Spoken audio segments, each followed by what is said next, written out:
বাংলায় ভোট করাতে গেলে সিআইএসএফ বিএসএফ আনতে হয়। আজ অস্ত্র নামানোর জন্য কমান্ডো নামাতে হচ্ছে। কোথায় পৌঁছে গেছি আমরা? সমাজ বিরোধীরা এমন দাপিয়ে বেড়াচ্ছে যে পুলিশ আধা সামরিক বাহিনী ঢুকতেই পারবে না। নেতাদের বাড়িতে ঢুকতে গেলে কি করতে হবে? আমার মনে হয় আর্মি নামাতে হবে। পশ্চিম বাংলাকে সন্ত্রাসবাদীদের গড় তৈরি করেছে সবকটা সন্ত্রাসবাদী। সন্দেশখালীতে কমান্ডো অভিযান নিয়ে রাজ্যের শাসক দলকে কটাক্ষ দিলীপ ঘোষের। সন্দেশখালীতে সিবিআই ও এনএসজি অভিযান। শেখ শাহজাহানের এক ঘনিষ্ঠের বাড়িতে শুক্রবার হানা দেয় এনএসজির কমান্ডাররা। উদ্ধার আগ্নেয়াস্ত্র, পিস্তল, কার্তুজ, দেশি বোমা, বেশ কিছু নথি।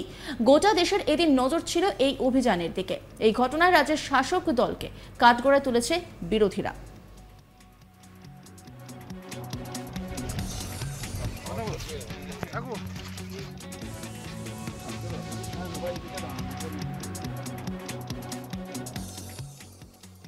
শনিবার বর্ধমান দুর্গাপুরে বিজেপি প্রার্থী দিলীপ ঘোষ দুর্গাপুরে প্রাতঃভ্রমণে বেরিয়েছিলেন। তিনি বেসরকারি কারখানা এবিএল মাঠে প্রাতঃভ্রমণ সেরে একটি চায়ের দোকানে চা চক্র সারেন এবং সেখানেই সাংবাদিকদের মুখোমুখি হয়ে রাজ্য সরকারকে আক্রমণ করে বলেন, ঝুলে থেকে বেড়াল বেরিয়ে গেছে। এখানে ভোট করাতে গেলে সিআইএসএফ বিএসএফ আনতে হয়। আজ অস্ত্র নামানোর জন্য কমান্ডার নামাতে হচ্ছে। কোথায় পৌঁছে গেছি আমরা? সমাজ বিরোধীরা এমন দাপিয়ে বেড়াচ্ছে যে পুলিশ আধা সামরিক বাহিনী ঢুকতেই পারবে না। নেতাদের বাড়িতে ঢুকতে গেলে কি করতে হবে? আমার মনে হয় আর্মি নামাতে হবে। পশ্চিমবাংলাকে সন্ত্রাসবাদীদের গড় তৈরি করেছে, সারা দেশে সন্ত্রাসবাদীদের হাব বানিয়ে ফেলেছেন। তারপরেও ক্ষমতায় থাকার ইচ্ছা। আমি আগেই বলেছিলাম, শাহজাহান যখন সিপিএম ছিল তখন পিস্তল নিয়ে ঘুরত, এখন AK-47 নিয়ে ঘুরছে। কেন্দ্রীয় সরকারের এইসব সার্চ করা উচিত। ওখানে ওর 200 থেকে 250 লোক যারা ইডি অফিসারদের আক্রমণ করেছিল, সবকটা সন্ত্রাসবাদী জেলে ঢোকানোর দরকার আছে।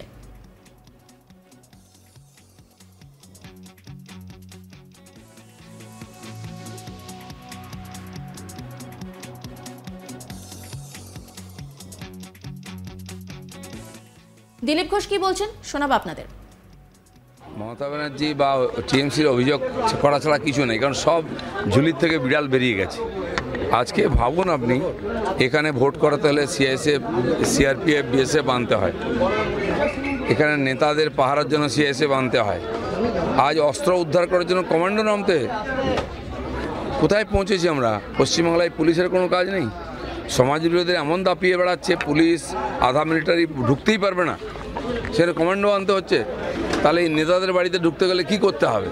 আমার মনে হয় আর্মি নামাতে হবে। এরকম অবস্থা পশ্চিমবাংলাকে সন্ত্রাসবাদীদের গড় তৈরি করেছে, যারা লুটেরা দুর্নীতিগ্রস্ত তাদের হাব বানিয়ে ফেলেছেন। সারা দেশে সন্ত্রাসবাদীদের শেল্টার বানিয়েছেন। আর কি বানাবেন?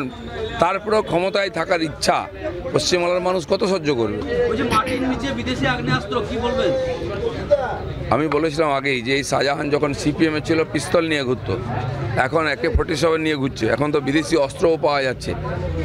একটা বর্ডারের জায়গা, একেবারে বাংলাদেশের বর্ডার, সেখানে যদি এরকম দেশবিরোধী গতিবিধি হয়, এরকম অস্ত্রের একেবারে আড়ত হয়ে যায়, তাহলে ভারতের সুরক্ষা কোথায় আছে? কেন্দ্র সরকারকে জরুরি ভিত্তিতে এই সমস্ত সার্চ করা উচিত। এবং যত ওখানে ওর সঙ্গে পঙ্গে লোক ছিল, এই যে 200-250 লোক যারা ইডি অফিসারদের অ্যাটাক করেছিল, সব কটা সন্ত্রাসবাদী, সব কটা জেলে ঢোকানো দরকার। একই সঙ্গে তিনি বলেন, শাহজাহান রোহিঙ্গাদের বাংলাদেশ থেকে নিয়ে আসতো, তারপর ওখানে খাইয়ে ক্যাম্প বানিয়ে রেখেছিল। ক্যাম্পের খরচা জেলা পরিষদ দিত।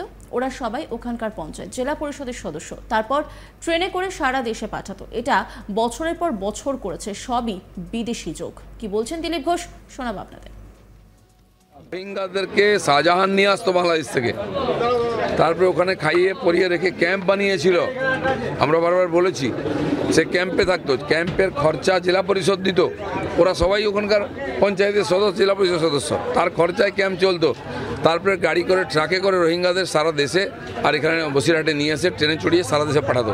এটা বছরের পর বছর করেছে। সেজন্য সবই বিদেশি যোগ, আন্তর্জাতিক চক্রান্তের একটা আড়ত ওখানে।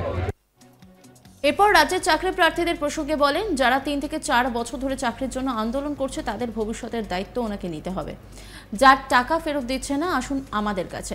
সঙ্গে নিয়ে গিয়ে বাড়ি থেকে কলার ধরে টেনে নিয়ে নেতাদের কাছ থেকে টাকা আদায় করব। অনেকেই হয়তো গ্রাম বাংলা ছাড়া হয়ে যাবেন। কি বলছেন দিলীপ ঘোষ, শোনাবো আপনাদের। পাবলিককে বোঝানো গিয়ে উনি কে চাকরি খেকো, কে পয়সা খেকো, ওই 25,000 মোটেই যারা কোর্টের রায়ে আজকে রাস্তায় বসে তার ভবিষ্যৎ তাদের টাকা দিতে হবে। আর যারা আন্দোলন করছে 3 বছর 4 বছর ধরে পরীক্ষা দিচ্ছে লক্ষ লক্ষ ছেলে মেয়ে, তাদের ভবিষ্যতের দায়িত্ব ওনাকেই নিতে হবে। তার পার্টির লোকেরা যে আগে এসএসসি চেয়ারম্যান বলেছিলেন 38,000 লোকের কাছ থেকে নাকি টাকা নেওয়া হয়েছে, 18,000 চাকরি পেয়েছে, বাকি এখনও বাকি আছে 20,000, তার টাকা ফেরত দিন। আর আমি বলেছি যার টাকা ফেরত দিচ্ছে না আসুন আমাদের কাছে, সঙ্গে নিয়ে গিয়ে বাড়ির থেকে কলার ধরে টেনে নিয়ে এসে নেতাদের কাছ থেকে টাকা আদায় করব। অনেকে হয়তো গ্রাম ছাড়া হয়ে যাবেন, বাংলা ছাড়া হয়ে যাবে। বাংলায় ভোট করাতে গেলে সিআইএসএফ বিএসএফ আনতে হয়, আজ অস্ত্র নামানোর জন্য কমান্ডো নামাতে হচ্ছে। কোথায় পৌঁছে গেছি আমরা? সমাজ বিরোধীরা এমন দাপিয়ে বেড়াচ্ছে যে পুলিশ আধা সামরিক বাহিনী ঢুকতেই পারবে না। নেতাদের বাড়িতে ঢুকতে গেলে কি করতে হবে?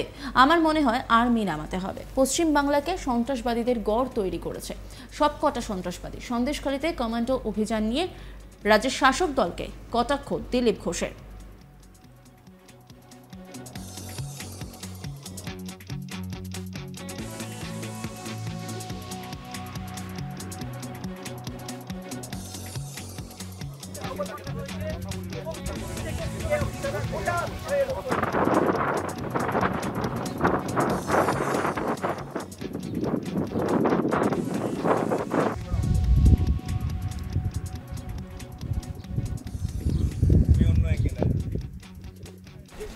শনিবার বর্ধমান দুর্গাপুরে বিজেপি প্রার্থী দিলীপ ঘোষ দুর্গাপুরে প্রাতঃভ্রমণে বেরিয়েছিলেন। তিনি বেসরকারি কারখানা এবিএল মাঠে প্রাতঃভ্রমণ সেরে একটি চায়ের দোকানে চা চক্র সারেন এবং সেখান থেকেই সাংবাদিকদের মুখোমুখি হয়ে রাজ্য সরকারকে আক্রমণ করেন। কি বলেছেন তিনি, শোনাবো আপনাদের। মমতা ব্যানার্জি বা টিএমসির অভিযোগ করা ছাড়া কিছু নেই, কারণ সব ঝুলির থেকে বিড়াল বেরিয়ে গেছে। আজকে ভাবুন আপনি, এখানে ভোট করাতে হলে সিআইএসএফ, সিআরপিএফ, বিএসএফ আনতে হয়, এখানে নেতাদের পাহারার জন্য সিআইএসএফ আনতে হয়, আজ অস্ত্র উদ্ধার করার জন্য কমান্ডো নামতে। কোথায় পৌঁছেছি আমরা? পশ্চিমবাংলায় পুলিশের কোনো কাজ নেই, সমাজ বিরোধীদের এমন দাপিয়ে বেড়াচ্ছে, পুলিশ আধা মিলিটারি ঢুকতেই পারবে না, সেটা কমান্ডো আনতে হচ্ছে। তাহলে এই নেতাদের বাড়িতে ঢুকতে গেলে কি করতে হবে?